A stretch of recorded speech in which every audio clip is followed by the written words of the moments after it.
Peace and love, good people. It's your man Nat Burns coming live and direct. Hump Day. You know what I'm saying? It's the God Hour.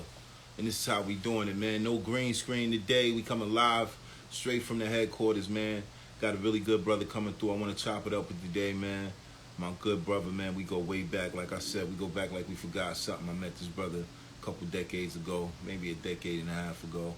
And very enterprising king. Always doing his thing, real humble, real productive. We had a company together. I think we had a couple of ventures we embarked on together, and it'd be dope to catch up with him, get to know what he's doing, what's going on, and all of that. And I'm gonna skip the preamble and get right into the proceedings this evening. So, ladies and gentlemen, hope I could be heard. Let's go, let's go, let's go. Peace, peace. What's going on, D? I'm good. How you feeling? Oh, man, I can't complain, man. Just happy to be here. You know the vibes. What up? What up? Yeah. So just to get us real started, get right into it, man, can you just tell the people who you are and what it is that you do? Yeah, so I'm Daryl Taylor, also known as D Taylor. I consider myself a producer. A lot of people know me as a photographer. I produce content for wide variety of clients. I still do a little bit of photography here and there, wide variety of things. But I love telling stories, and not even telling stories because oftentimes it's not me telling the story. It's me creating the space for someone else to tell theirs. So I just try to create the environment, step out of the way, and let people, share and express themselves. So that's what I do. Oh, man. So, it's kind of unfair because I know you personally for much before I had all this white stuff on my face, and I don't think you had much of that at all. I see that salt and pepper. Yeah, I earned it. You know what I'm saying? Yeah, word up. But I know that journey, man, was a hard-fought journey. You went through a lot of different. So what led you to what you're doing right now? Let's just skip all that. Oh, wow. How did this all start for you? It all started with a mental health journey, if I'm honest. So back in, I want to say 2008, probably somewhere around 2008, 2009, I went through a major bout with anxiety, and I was diagnosed with generalized anxiety disorder. There's a long story that goes along with that I won't, bore you with. But the bottom line is that I needed an outlet. And so at the time, I don't think I was doing that much that was, creative. I've always been somewhat of a creative. I would write, poetry and, do all types of creative writing. As you know, I used to dabble in some production, making some beats and whatnot. No, but, around this time, it was like a gap where I wasn't really doing anything creative. So I caught some inspiration to pick up photography. And so I ended up just buying a camera. And I would just go out I would hang out in the kind of the open mic scene. I wouldn't really jump on the mic too much, but I would be in the audience, Yeah. And so I started going to different events, and I would bring my camera, and ain't nobody going to turn down some free pictures. So, I would take some photos. And what I realized is that even if I was having the roughest day in corporate America, when I would start shooting, crawling around on the floor and getting all these weird angles and stuff like that, all of that would disappear. I remember one night in particular, I was having a real rough day. I had a headache, and I had committed to go out to see my man Mark Evans perform. He was performing over at City View on Security Boulevard. I'll never forget it. And so I brought my camera, and so I started taking pictures of him and the band perform, and all of a sudden my headache was gone. My headache disappeared. Wow. So it became a thing. I started doing more of that. And then eventually when you start getting good at it, people start asking you to, do it for them. And eventually you're like, all right, I should probably be charging for this at some point. So it turned into a little side business, and it just progressed from there. And I just continued to do weddings and parties and different family photo shoots. And eventually in 2015, June of 2015, I took the leap and, left the full-time job where we met. And I've been rocking and rolling full-time ever since. So it evolved from doing mainly photography to doing more, videography, cinematography. And now I'm leaning more into producing, and so it's not always about me pushing the buttons and being behind the camera. It's about me, kind of executing the vision, hiring the team, and just making sure that things get executed smoothly. And I've always been a behind the scenes type of cat. So it's like that fits me, perfectly. So I'm really enjoying that. Now, I just want to give a little bit of context for the people who, just heard the cliff notes of what you went over. And I want to just give them some context of where we did meet at. We were working at a Fortune 5 company that I think we were both surprised that we were there, because you were dumb young. You know what I'm saying? Yeah, I was 22. Yeah, I was 22 when I started. I think I was a little older than that. We ain't gonna talk about that. You said I had this Granddaddy IU shirt on, so I'm from a different generation. Oh man, salute. Salute to Granddaddy IU, my man Sincere and all that. But it was we were working at this Fortune 500 company, kind of on the humble. Started as like temps, they hired us permanent. I'm making enough money to take care of my little family. You ain't have a family yet, and you was doing your thing. And I remember I was behind the building, which was right on the waterfront. By water. Yeah. And I had this rhyme in my head, and I'm like, I gotta go write this down. So I'm back there scribing, and he was like, yo, you a poet? I was like, I guess I rap. He was like, really? So I gave you a CD. You said, yo, I used to do beats. And I said, used to? Used to, yeah. Like, how old are you, man, to talk about used to? Like, I'm 30-something. And I'm like, man, you better get... And you had a beat tape. We went in there. We made a classic project, man. Yeah. Classic songs, man. But what always got me about you was to be so young at 22. Because when I was 22, there's a lot of witnesses that, I ain't knocked off yet that can tell you I did so many stupid things, man. Like the dumbest things you could imagine. I did not have, and I was from the military. I got, that was a whole nother story. But I never had that discipline. I couldn't get my mind on right to just say, okay, I'm going to focus on this. So I was always impressed when I met you of how you had that determination. And I was able to see that it wasn't a fluke, because I know your brother quite well through you, and he has a similar way that y'all do things. Where did y'all get that from, man? Man, I've never gotten that question before. Not in that context, especially when you bring my brother into it.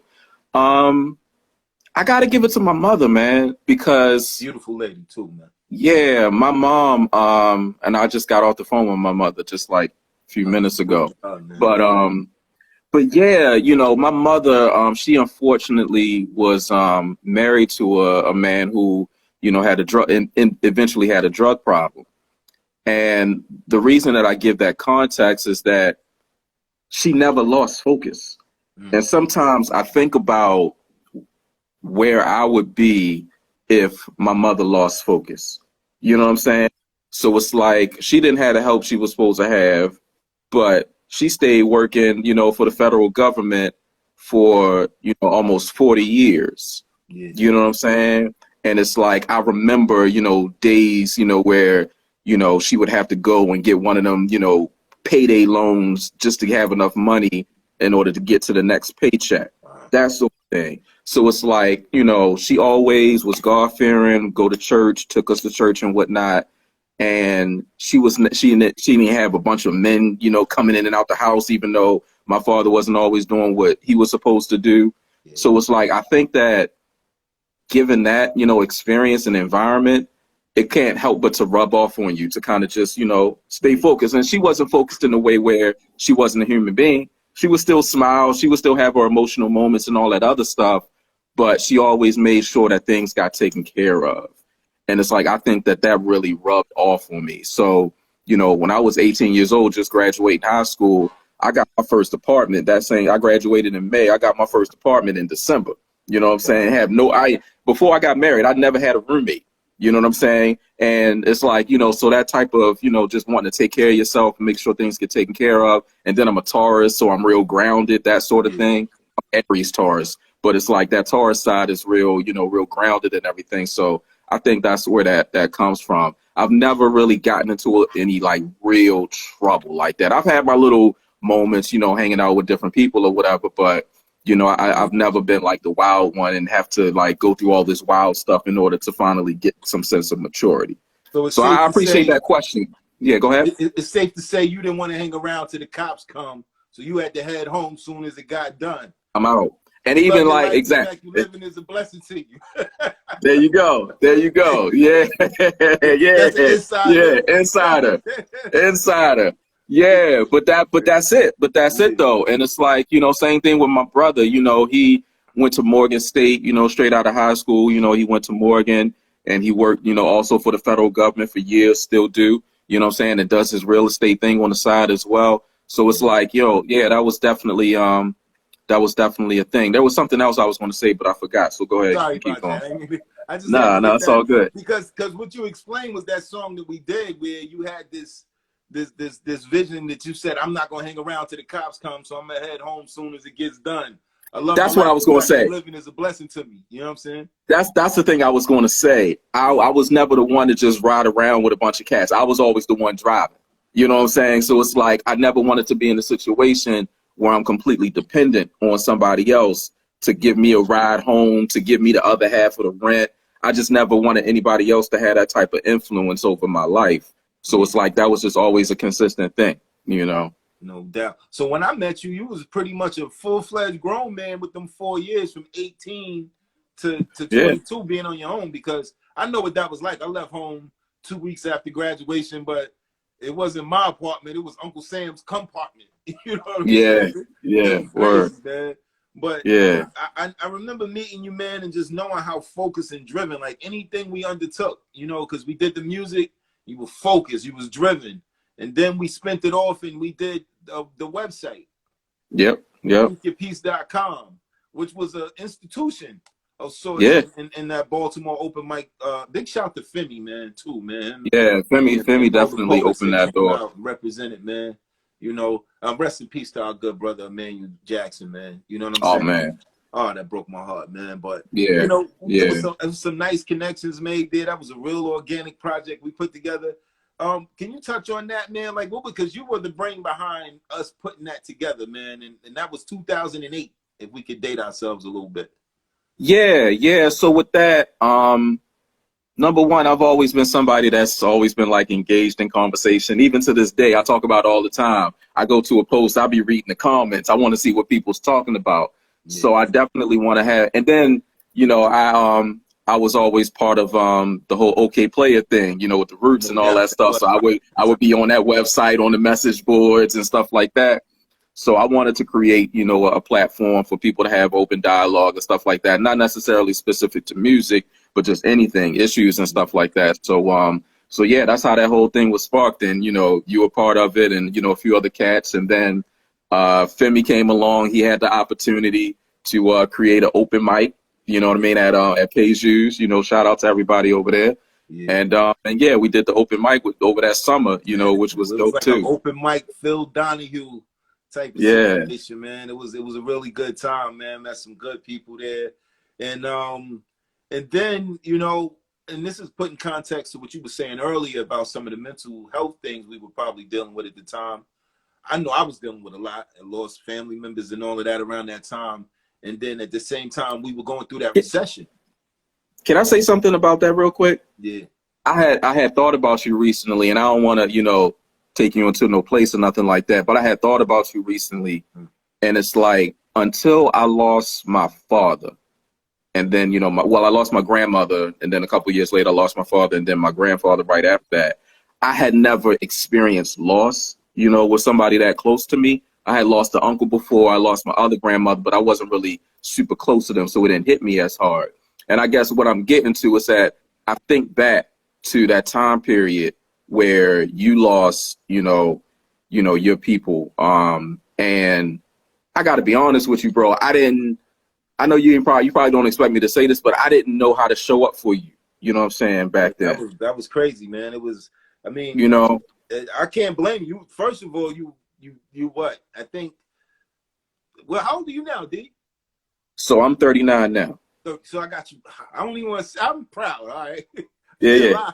I'm 50, so I had about 11 joints, man. That's like, what I was going through at that time. I mean, just to give a preface, my brother was murdered in March of 2007, and then my little sister dies of cancer in December of 2008. And then it was just like a couple other family members right behind that. And at the time, I guess nobody knew, because like you said, this is the same time when you're coming into what you were dealing with.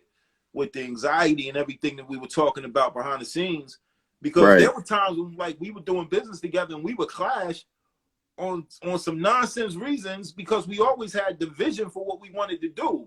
And I Yeah. think it was probably better that I had the 11-year advantage, where it wasn't so much, I could overstand a lot of things, you know what I'm saying? Yeah. But I was Yeah. And also I human didn't. at the same Yeah. time, you know what I'm saying? So, and I'm dealing with the pressure I'm dealing with. Plus I was married, had a kid, Yeah.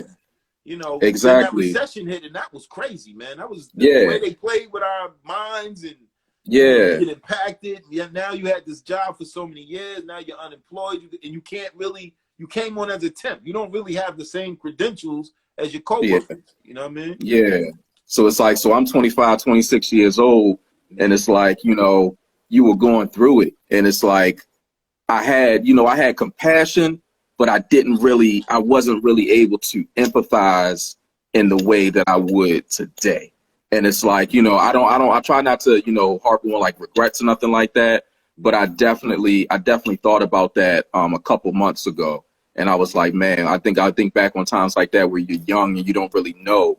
And it's like, man, I wish I could have showed up, would have and could have, you know, showed up for him a lot better and a lot differently, No you know. doubt, man. I So I just want appreciate you to know that. that I thought about you, Yeah, you I know. appreciate that, man. But at the same time, like I feel like I could have probably been, you know, when you, because I didn't know, I never, you know, where we come from, and this is what I wanted to touch on. We'll get on in a minute, but I come from a hard scrabble environment. You've been to my hometown, you know what I mean? Yeah, You Hempstead, know, I yeah. tell people I'm from Long Island, and they be like, "Oh, rich people." I'll be like, "Nah, I'm from Hempstead," you know. Yeah, And yeah, you know, you come here from Baltimore. We don't grow up hearing words like anxiety or yeah, you know depression or you know panic attacks. You don't hear none of that. You know, if somebody tripping, you end up putting them in a situation like you spoke to your father being in, and my brother and other people in my family. Addiction, you know, you take a shot. yeah, Hey man, you good? Come on, take a shot. Here, take a yeah, smoke. Here, take a bump. You'll be all right. You know what I mean? yeah, And then before you know it, you've done. You fell totally apart. So yeah.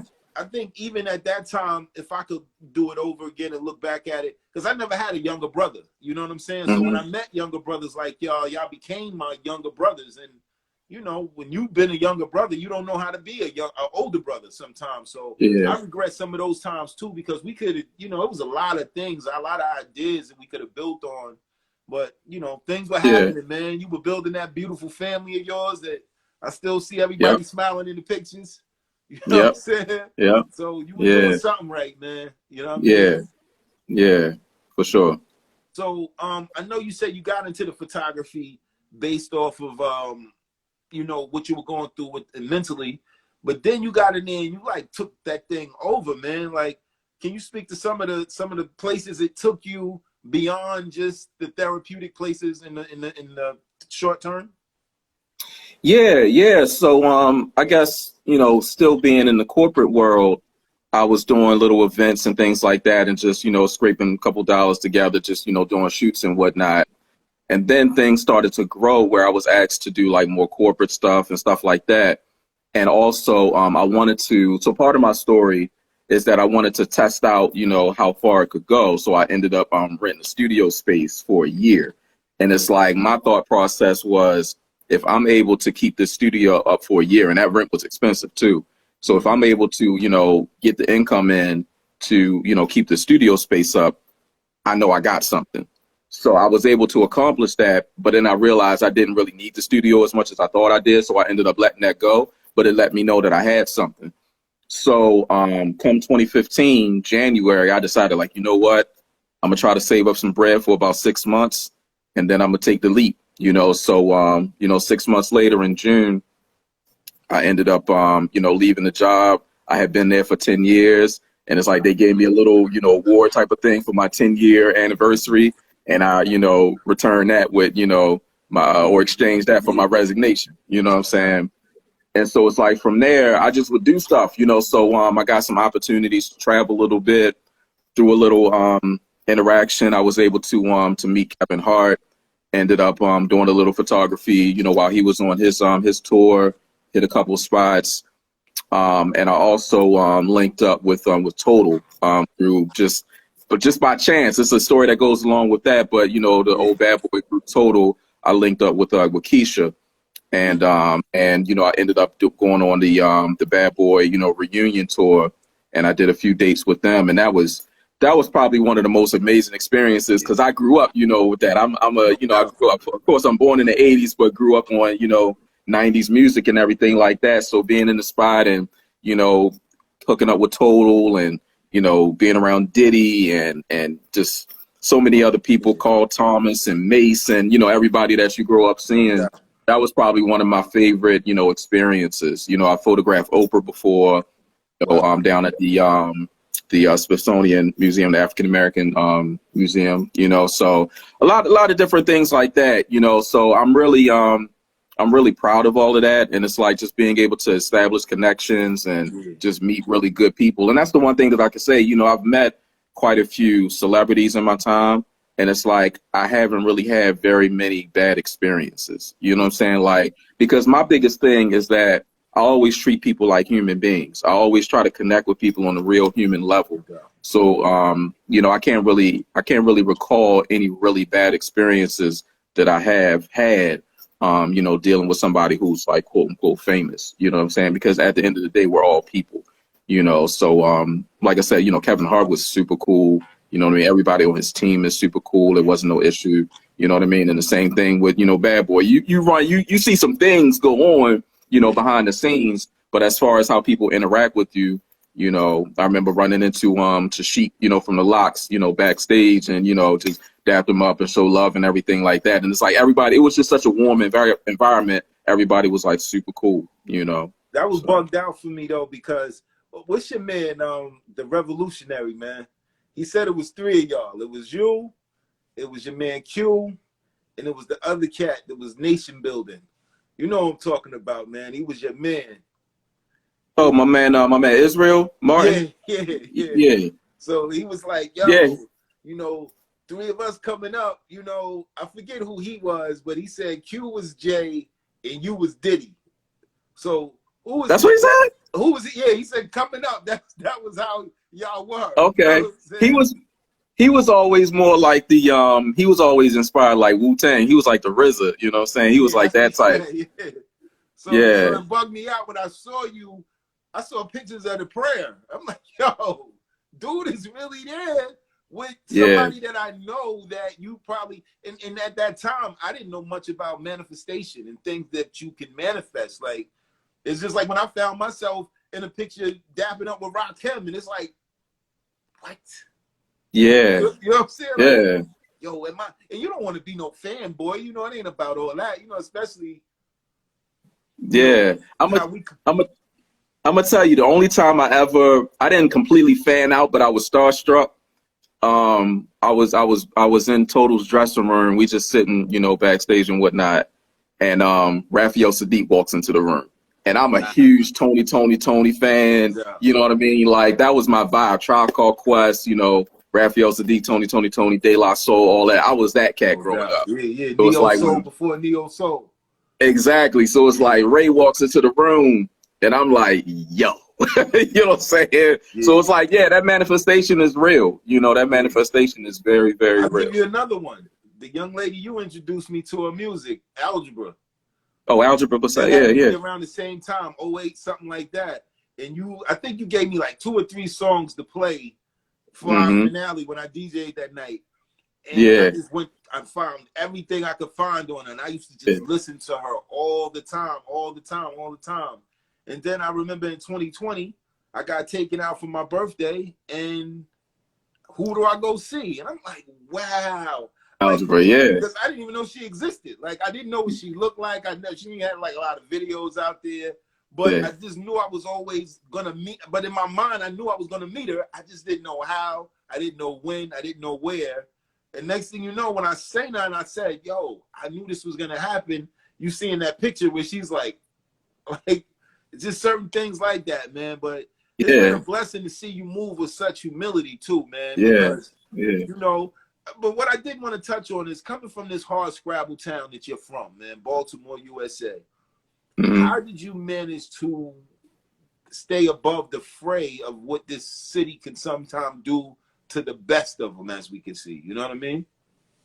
Yeah, that's a good question. And for me, it comes back to family, right? Because you got your mother's side of the family, you got your father's side of the family. While I was cool with my father's side of the family, I grew up mostly with my mother's side of the family. Hmm. So, I got, a bunch of cousins and whatnot. I got an older brother.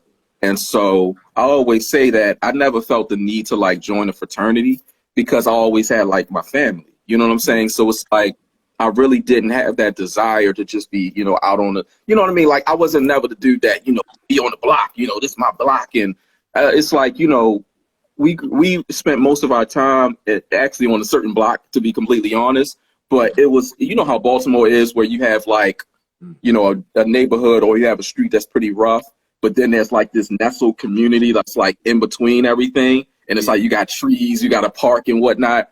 So it's like, I grew up in the Mondawmin, Gwynns Falls type area.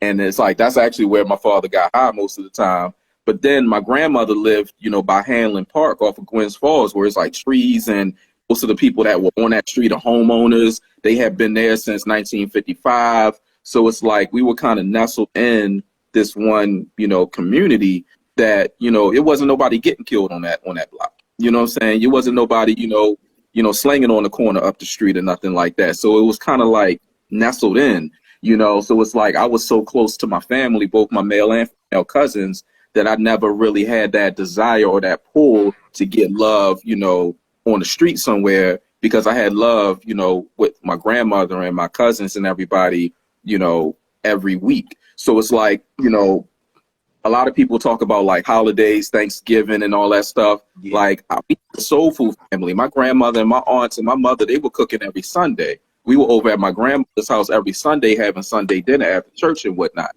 So it's like, yeah, I though. I see you like that out. Yeah. Like went out. Yeah, but that's what it was. So it's like I never had that desire or that pull to get love somewhere else because I felt it from my grandparents and people like that like every single week. So it's like that was the thing that kept me level. That's what's up, bro. Just give me 2 seconds. I got you. I got you. Yeah. But anyway, man, but like so how do you feel about it now with some of the things we see happening as far as like with Baltimore being so violent, Mm-hmm.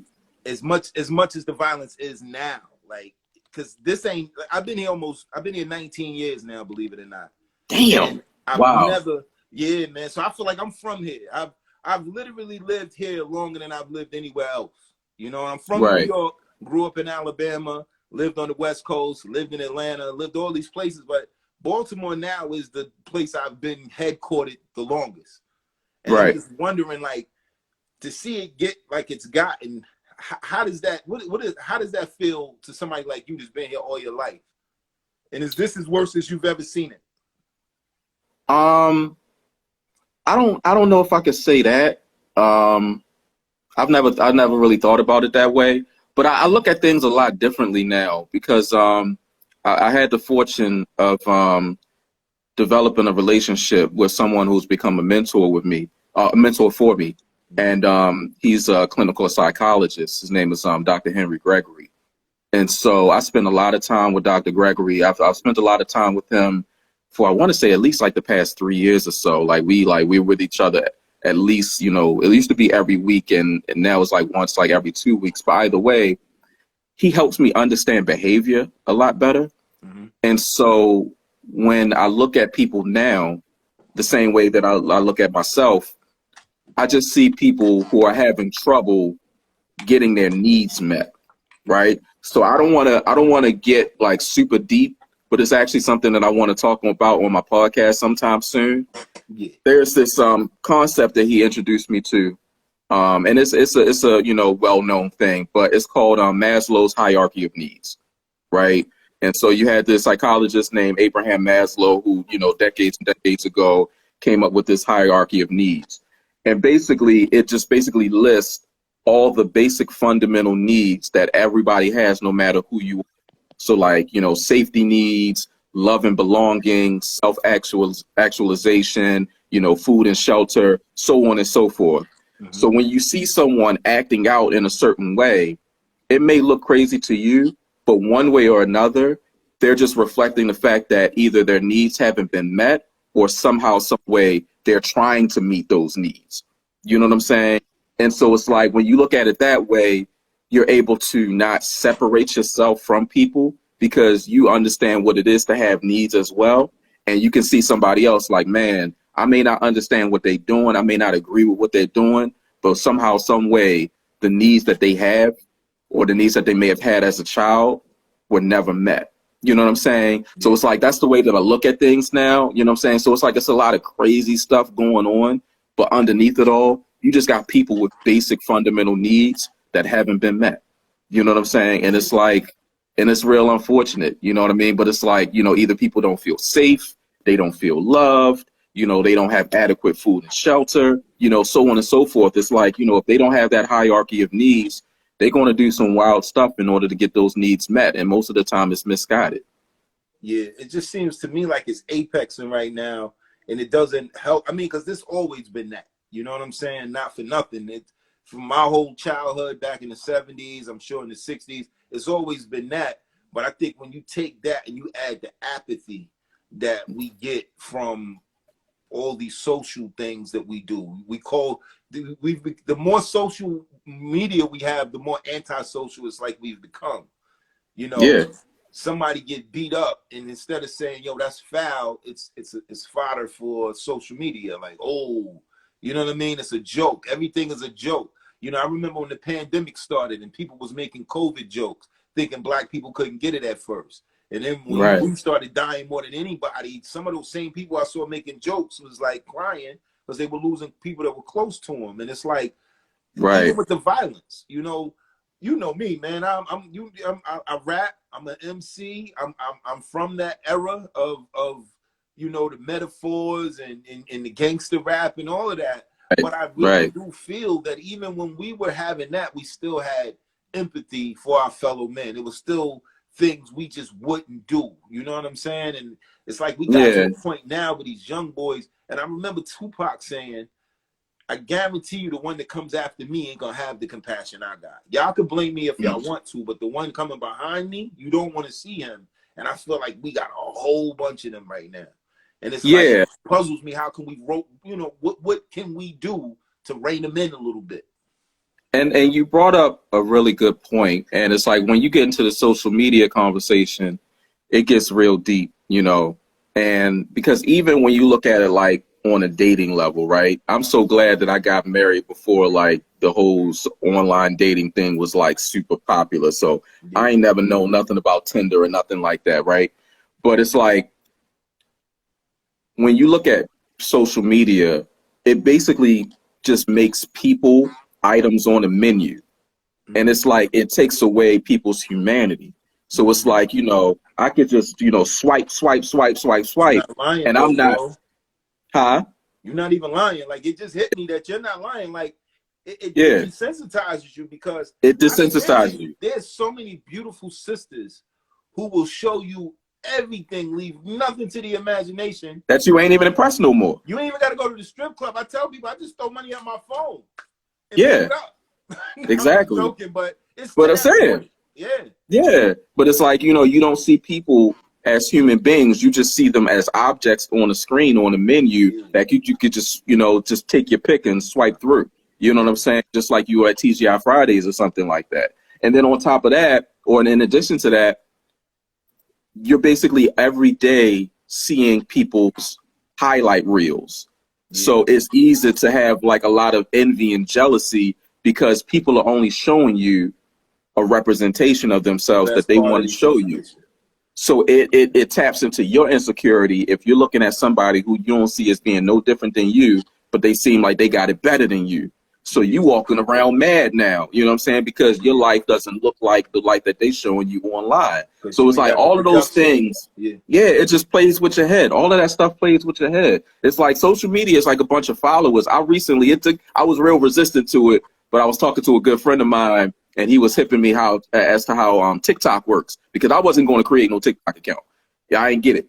And so I finally created a TikTok account and I started, you know, spending some time on it. And I'm like, yo, everybody is just following each other and I don't mean like clicking follow. I mean creating content based on what they see working for other people. They'll Everybody just follow you does the same figuratively stuff. and literally. And So it is a literally bunch of everybody, followers. We all follow yeah, you. it's a bunch of followers. Everybody does the same thing that the last person does. They use the same music, the same voiceovers, and just create content over and over again using the same stuff. It's like mind numbing. It's like, yo, I can't spend time on this. I may post a couple things here and there, but I ain't spending time, swiping on this type of stuff because it's just mind numbing.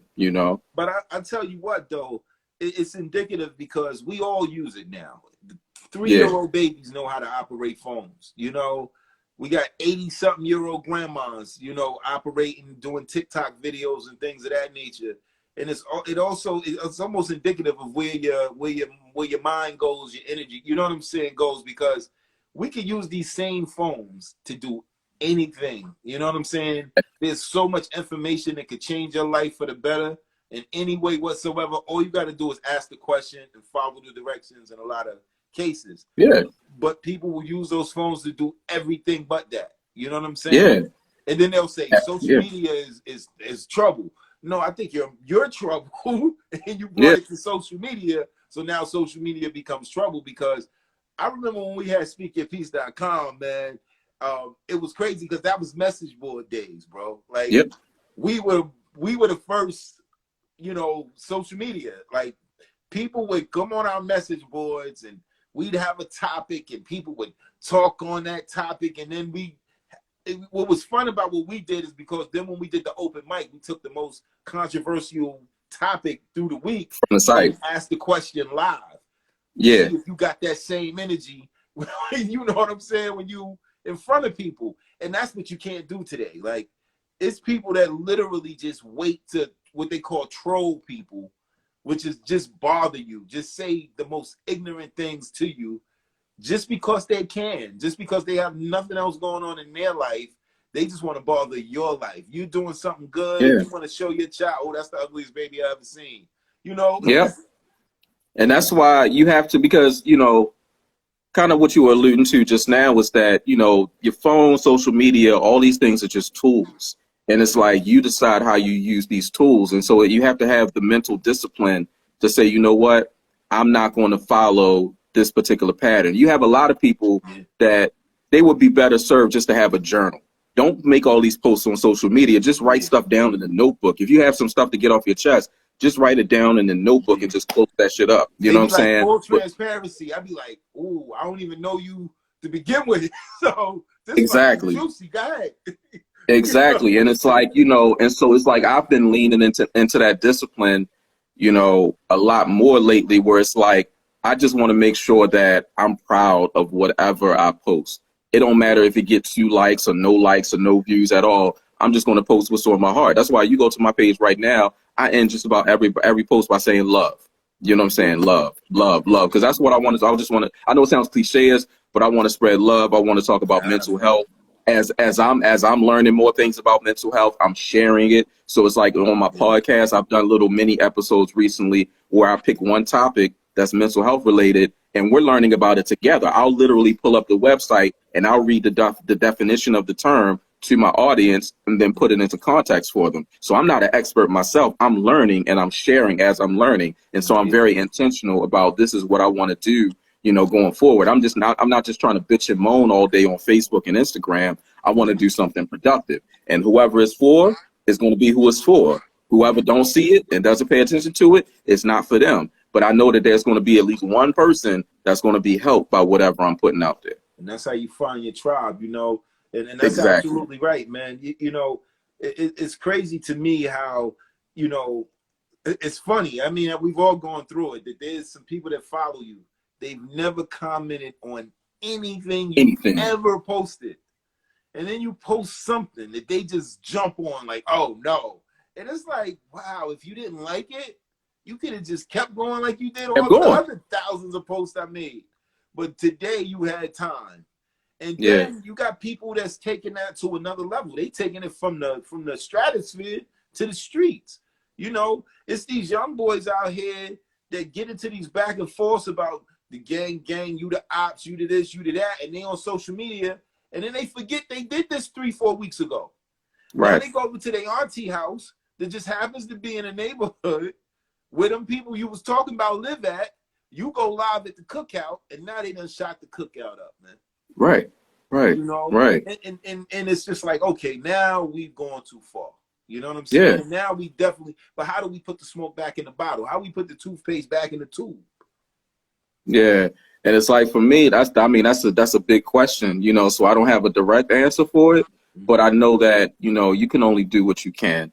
And so it's like, that's why with what I have, with the voice that I have, I'm spreading awareness about how mental health works. And it's like, you know, whoever is able to benefit from that, I'll be glad to see it, you know, because there are things that I'm learning about myself. So I may have an issue with, you know, my son or something like that. And it's like, I'll look it up to like, okay, what is this concept? What just happened? And how do I make this better? You know what I'm saying? It's definitely helped in my marriage. You know what I'm saying? It's like just understanding where is it that I'm going wrong? You know, what place am I coming from with certain things that we may go through? And so it's like, that's why I started to look up deflection, displacement, projection, and all that other stuff. Cause it's like, all these things are just happening in real time. And it's like, people just aren't aware of it. Just understanding the whole needs thing was like almost life changing for me. It's like, okay, this really helps me in understanding other people. So it's like the biggest thing is that people are out here taking so many things personally.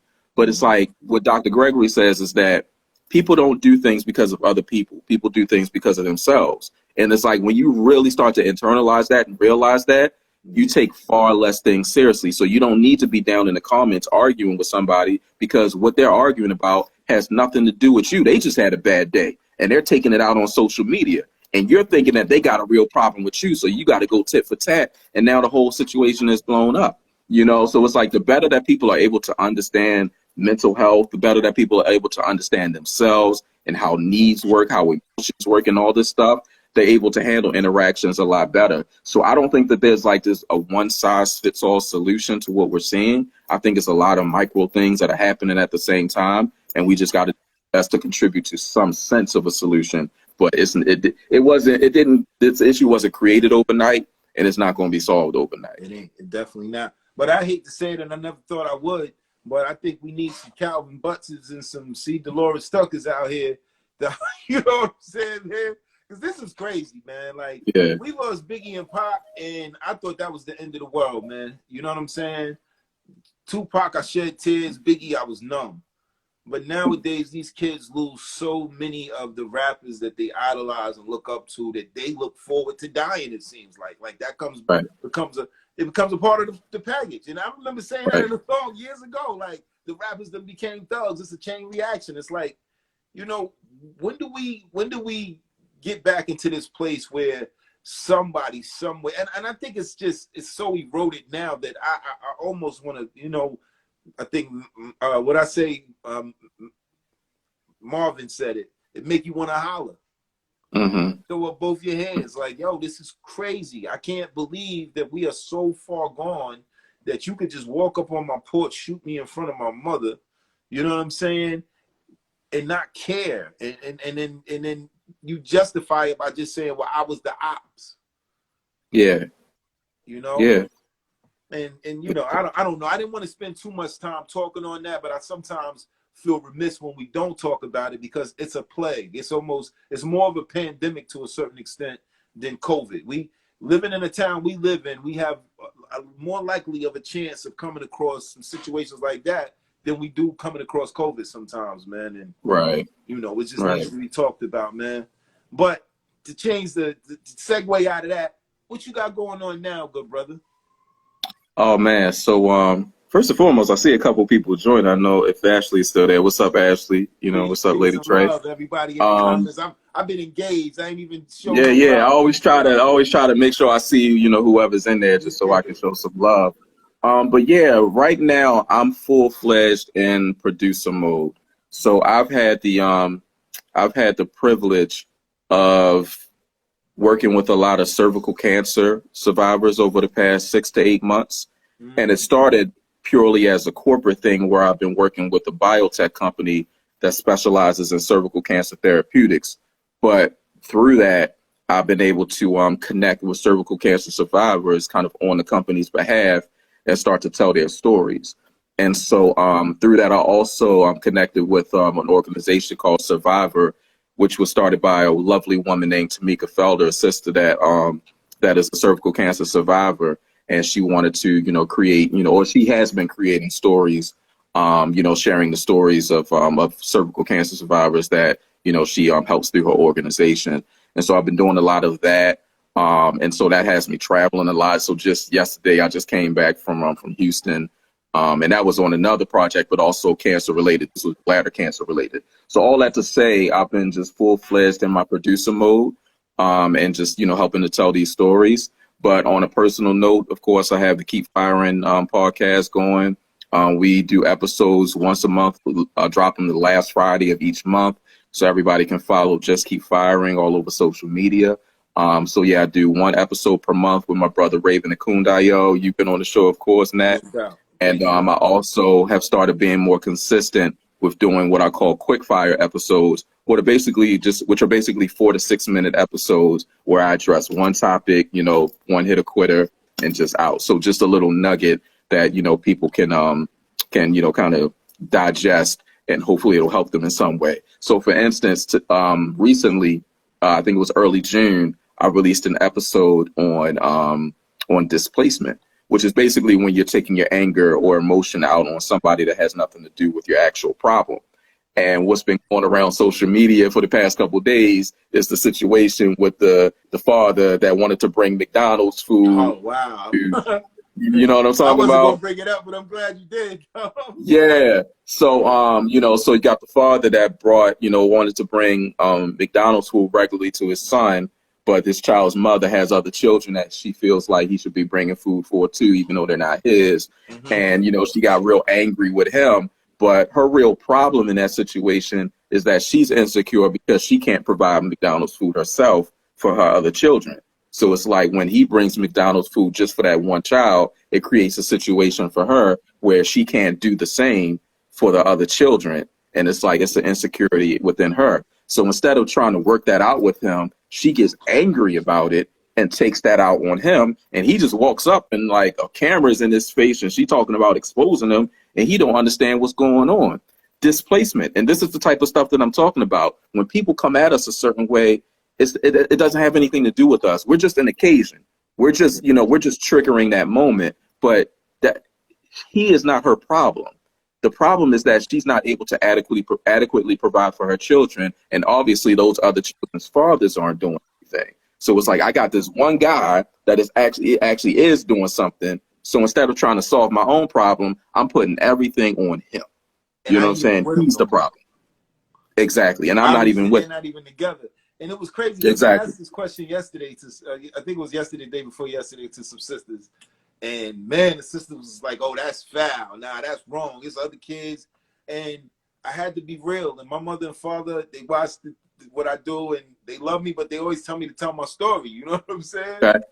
My older brother, my older sister, and me are my father's children. I had two younger sisters that had different fathers. You know? Okay. But my mother had a rule at a time, I remember, that was like, don't do for one if you can't do for all. And I remember there was a time my father went school shopping for us, elementary school, and bought us all these nice clothes, me, my older brother, my older sister. And my mother said we couldn't have them because my younger sister didn't have anything, even though that wasn't his child. And my father is the type of dude, like, he's a good dude, but my father is like, if it's not my responsibility, I'm not taking it on. You know what I'm saying? Especially when you don't know the circumstances to lead to this situation even becoming. Like, first of all, because some women were like, well, if he knew she already had 3 kids and he had a kid with her, then he knew he had to provide. But my question was, what if his kid was the first kid? You know what I'm saying? And then after that, she had kids by other men. And probably these were men that she was cheating on him with, or you never know that she left them. You don't know. We don't know what the situation is. Yeah. And it's like, my thing always is, we have to be careful about the precedent that we're setting. So if we're saying that he can't bring food, it's like, number one, you don't know what this guy's financial situation is. Maybe he only has enough to take care of his child. So you're saying that because I can't take care of everybody else's child, I can't take care of my child at all? Like, how does that work? You know what I'm saying? So it's like, if I want to buy my child, like you said, some clothes, like, your situation, if I want to take my child to the circus, if I want to take my child to the amusement park, in order to have time and in order to have quality time and be able to support my child, I have to be able to support everybody. What if I got a child with somebody else too? You got 3 children with other guys. Maybe I got another son with another woman too. So Most now I got to likely take is care always the of case. 6 children, Yeah, huh? that's Or usually the 5 case children. too. You know. Yeah. So it's like, so now I got to take care of 5 children when I only have 2. You know what I'm saying? So it's like, it doesn't make sense. But again, it comes back to, what is the real problem? The real problem is that, number one, this woman is not able to adequately provide for her other children. And she obviously doesn't have help, from the other children's Oh yeah. fathers. Okay, that's one thing. The second thing is being able to communicate. She has a need. And instead of properly communicating that need to this man, she decides to get angry and take her anger out on him. You And know what then I'm she saying? threw the food in the street, and so And nobody throw the can do food it. in the street. You know what I'm saying? Instead of saying, look, I really appreciate, I'm going to acknowledge and I really appreciate you bringing food for our child. But I hope that you can understand that this puts me in a situation where the other children don't get what this child, with our child gets. So it's like, what can we do? How can you still be able to provide for him and do what you need to do as a father, but don't actually put me in that situation? Can we agree on a way that you can get what you, or our child together can get what he needs? You get what you need as a father by being able to spend time and provide for your son. And I get what I need, and I don't get put into this awkward situation where I can't do what you're doing for him. You know what I'm saying? But it's like people just don't know how to communicate. You know what I'm Absolutely, saying? because even They him, just don't know how to communicate. but even him, he didn't have the forethought to understand the situation he was putting his own child in. Right. Because I got siblings. You bring me McDonald's and they ain't That got nothing. jealousy. What you think will happen? You know? Man, give me that bag. Yeah, I mean, I don't Hmm. know if they'll take it or not, but they're gonna be some resentment after that. That Yeah, you're gonna sit there and eat that in front of us, and we ain't ate either. Like, so that was a tough one all the way around the it's a board. tough one. But these are things that we need to discuss because there are situations like that. We have these Yeah. blended families where I might be the second baby father. You know what I'm saying? And I want to take care of my son because when I got with her, she had one child that she was taking care of, and we had a child together. And I took care of my child. We didn't work. I still take care of my child. But now you done had 2 more children after mine, and you want me to Yeah. take care of 4 children now. That's not what I And the signed up reality for. and the reality is, and this is my mother had called me a couple weeks ago, and it's interesting being an adult, you know what I'm saying, and your relationship with your parent changes. And so it's like my mother be calling me for advice, you know what I'm saying? She be calling me for comfort. You know what Yeah. I'm saying? And so she called me one Saturday and she was like, Daryl, I want to talk to you about something. Can you let me know if I'm wrong? And what she basically wanted to know was if she was wrong for how she felt. And I guess what I'm getting to in saying that is that you're never wrong for how you feel. You know what I'm saying? So that mother isn't wrong for how she felt. That father isn't wrong for how he felt. It was the execution of it all is where they went wrong.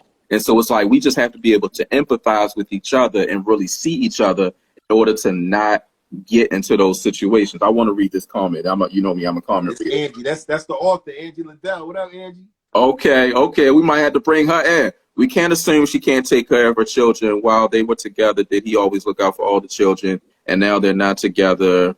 Oh, this is about to get real. I don't know how much time you have for me, Nat, but We we got might as have to much stay time on. as we need. Yo, what We up, might have Molly to stay Cat? on so we can talk about this.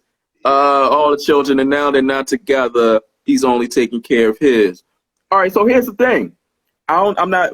So Miss Angie, I'm not sure if you watch, how much you paid attention to the actual conversation, but she was saying that she didn't get her food stamps until a certain date.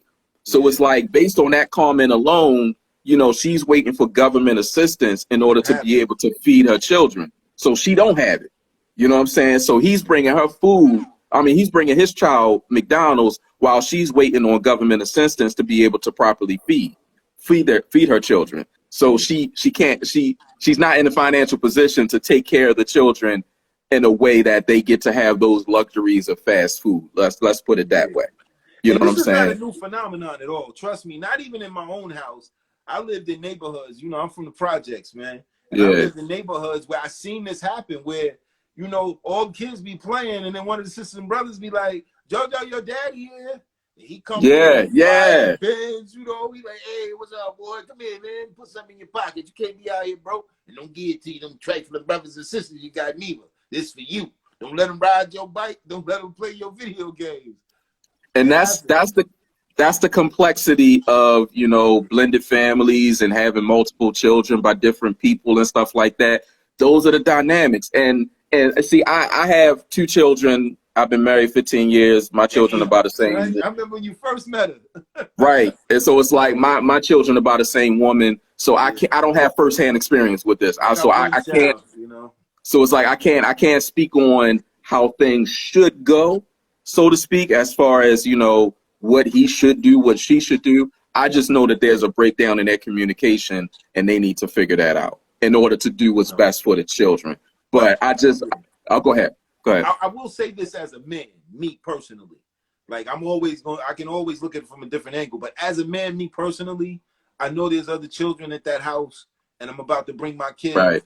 Maybe my kid can't get a Big Mac meal. I got to get everybody a couple of Happy Meals, and we're going to split that because I can't see kids. But here's the thing. Yeah. But yo, it's funny. Me and Desiree, me and my wife, we were talking about earlier too, right? And here's the thing, right? Having 2 children. I only have 2 children. 2. Yeah. All right. And it's me, my wife, and my 2 kids, right? Yeah. Everybody likes something different. So it's like I saw one person say, my guy Anthony, I think it was my guy Anthony, he said, man, you know, me, I would have just bought a pizza for everybody. Let me tell you something. Not everybody eats pizza. And even if everybody eats pizza, not everybody likes pizza from the same place. So once you get into trying to get food for everybody, it gets complex, man. Not everybody may like McDonald's. Yeah, but this is when we got to go back old school. Uh-huh. You don't like it, you don't eat it, but it's there. You don't eat it. And then you still got somebody that ain't eating because you ain't get what they like. I used to ask my mom, what's for dinner? She say food. You know what I mean? Like, yeah. Whatever I make is whatever you make. You know what I'm saying? But it's like hungry. Beggars can't be choosy. You know, it's like it's some days where even a family of 4, everybody wants something from a different place. And I finally got to a point where I'm like, look, we're going to have to get to a point where everybody can agree on the same place. I know that, you know, Andrea, my daughter, she's really the only person that likes Papa John's pizza. Wow. My son always wants fried chicken from somewhere. Everybody wants something different. So it's like I said, once you get into those dynamics with other children, with other fathers, it gets complicated. And I think that the problem is everybody was trying to simplify it. And it's not that simple. So it's not that one person was wrong and the other one was right. It's a complex situation and everybody's feelings are valid. But it's like, how do we make room for everybody?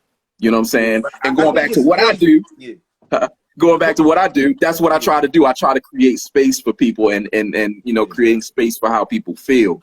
And it's like that. This is a situation where it's like there wasn't space made for the fact that this woman had a concern that wasn't being addressed. This man had a valid intention in wanting to take care of his child, but it just didn't work out the way that each of them wanted it to work out. So it's like, how do we resolve it? You know, that's heavy, man. And the only person I really sympathize for, of course, the children. But if that man's child is the oldest child, then I feel for him because he didn't probably consider you having more children and that his child would one day suffer because you had other children that you couldn't take care of that were not his. That he was on board to take care of his, but now that you got more by somebody else, that ain't my business. I just ain't gonna do it. I actually don't think he was the oldest child though, because if you listen to what she said, I think she said during the argument, "You knew I had other children when you had a kid with me," or something like that. She said, "Oh, wow, yeah." But what this person say? She may have thought he was bringing her money instead of food. No, she ain't think that. She said that he brings her the McDonald's food every other day. Yeah. It's a routine. And she said he brings this food every other day and never brings anything for my other kids. But even if she said, I know we elongating on it a little bit. No, I love it. You know, I love this stuff. Let's do it. Even if she said, you knew I had other kids before you had this kid with me, my retort would probably be, if I'm being that guy, I'm just already told you I wouldn't be that guy, but if I'm being that guy, I would say, well, you knew you had other kids before you had this kid with me. Everybody is responsible. Like, come Everybody's responsible. Everybody's accountable for themselves. Like he said, where they daddies at? Like, if you got other dudes, where they daddies at? Why are you coming at me like this? And you can you can never assume that somebody is going to be thinking the same way as you. Not everybody looks at situations the same. And that's why you got to compromise. You can't assume that just because you may have wanted, if you had the funds to do it, you can't assume that just because you may have gotten food for everybody, that that's what this guy was going to do. You can't assume that. You know what I'm saying? You could talk to him about it and see what he thinks about it, but maybe he doesn't have enough money to do all of that for everybody. So it's like, okay, in order for me to maintain this connection with my son going forward, this is my way of bonding with my son every week, making sure that he has lunch. You know what I'm saying? So it's like, if you're taking that away from me, what can I do now? Because I don't have the funds to be buying your kids lunch every other day. So if we're not doing that, what can I do? What becomes crazy is that might become a grounds where he may say, I want custody of mine. And that's what somebody said, and I agree with that. Now mine is starting to suffer because you made other decisions that had nothing to do with me, but Let me take care of my child has to pay for your other decisions. That's heavy. Because check this out. And now let's talk about it for real, for real. All right. If I have 4 children by 4 different women, there's hardly, I'm not going to say, because I know some really good women that have done that. They've taken care of, you know, I know where you're going. Weren't theirs. But the average woman is going to be like, I don't care about all the other baby mothers you got. You better do for mine. You know what I'm saying? Right. You like, but I got 4 other kids I got to pay for. What that got to do with me? What that got to do with me? Mine. So that, I mean, come on. And if ain't nobody going to touch on that, then come on, man. I don't think Ray J baby mamas is taking care of all the other kids. Well, they can. I mean, they can. That's what I mean. They can. I mean, they can. After I said Ray J, I mean Nick Cannon. Yeah. I think Ray J got one. He got one. I was thinking about Nick Cannon. Yeah, Nick. Ray J is on the brain just because of the verses. Oh my God, that was interesting.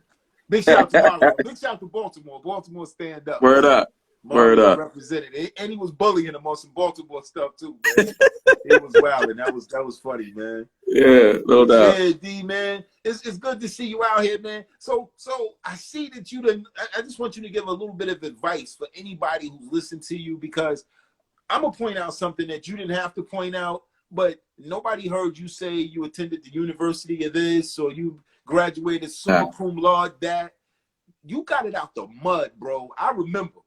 You know what I remember? I remember when you was tipping, you was like, yo, I'm about to approach him and be like, yo, you know what I'm saying? I'm doing what I'm supposed to do. I show up. You came back, you was like, yeah, they hired me full time. I was still tipping like, yo, good for you, bro. You know, and then you became a manager and you doing big things, no degree. And you was able to transition that into some entrepreneurial things that now you don't have to wait for somebody to feed you. You know what I'm saying? If you got to wait for somebody to feed you, that'll be the same person that let you starve. So, what advice would you give somebody, man? Because I think that you're kind of like a unicorn, man. I think that you just one of them dudes that just have that rare people that despite their circumstances, they're so driven. But say, for instance, you had to motivate somebody who's not as driven as you to do it the way you did it, which is unconventional. How would you probably guide them? For me, and this is what I tell my son all the time, I care more about your character than I do your grades. You know what I'm saying? Because it's like, if you have the right principles, you have the right character, everything else is going to come. You know what I'm saying? So it's like, it's not about the end result. It's not about some specific measurement, whether it's money, you know, whether it's, you know, a degree or something like that. It's about who you are. You know what I'm saying? There's a lot of talented people out there. But, you know, they always say hard work beats talent. You know, you got a lot of people that aren't half as talented as the other people. Exactly. Yeah. You know what I'm saying? So you got a bunch of people that aren't as talented as some other people, but they go way farther because they're more dedicated. You know what I'm saying? And so it's like, you know, I always try to just stay focused on who I am as a person and the experience that I'm giving people, because anybody can do something technical. You know what I'm saying? Anybody can push some buttons, you know, anybody can, you know, take a decent picture. But in the process of taking that picture, are you giving somebody a good experience? Are you making them feel good? So my advice would be to focus on who you are inside. You know, I ain't gonna lie. It's not something that I have to like even say that about. I've had a lot of stuff with me. you know, specifically, you know, growing up with the father that I had and stuff like that. So there's a lot of stuff in my life that I had to heal from, but I've always been intent on working through it. You know, I'm an emotional person. I put stuff out there. So it's like I've never been one to hide the fact that I had some challenges or whatever. But it's like you just have to constantly work on yourself. And it's like just find your groove. Whatever it is that you feel like is special within you, just lean into that. I have spent time seeing, you know, other people be successful by doing certain things, and I'll try my hand a little bit. Like, let me try to see if I can do it this person's way. And it never worked for me. You know what I'm saying? I've done well being myself. I've done not so well being myself. So it's like no matter what, I know that I have the potential to get to where I want to go by being myself. You know what I'm saying? So I would rather win being me than, you know, lose trying to be somebody else. You know what I'm saying? My man Go June. Yeah. So it's like that's where I'm at with it. You know, you have to constantly work on improving yourself. And if you're in a field where you're working with people, just focus on the experience that you give people. Let people get the real you and leave a lasting impression on people just by being yourself. You know what I mean? These days, people, of course, will talk about, oh, the video look good, the photos look good, but I get more feedback on how I make people feel than the end product that I give them. You know what I'm saying? Hands down. Especially now that I'm focusing more on interviews, I get the DMs and the emails that I get just, you know, saying, I'm so glad that you were there because you made me feel such and such. You know, there's this quote that people, you know, that people will forget what you do, but will never forget how you made them feel or something like that. You know what I'm saying? Like, it's very real. So I would say lean into that. You know, the technical stuff is going to come, but focus on how you make people feel. No doubt. Yeah, no doubt. My man Go June, Jim over everything. That's my man. He's a good dude right there. But yeah, No doubt. What up? man, I appreciate you, man. It's been some time, man. We started some. You was in your 20s now. You about to kick the 40s in. I was in my 30s and I didn't kick 50. You know what I mean? So I'm just happy that we still here, man. I was happy that I was able to make some history with you, bro. You know, you got to come to my hometown. You know what I'm saying? We were able to help a few people, man. And it was always beautiful, man. Oh, quick question. When we gonna get some more beats, man? I know you ain't done, man. When we get more beats, man? I don't know about that, man. I'm rusty. Just dropped 50 beats, man. I know. I saw it. He still got it. That's the thing. I was always chasing him. My brother was always better than me.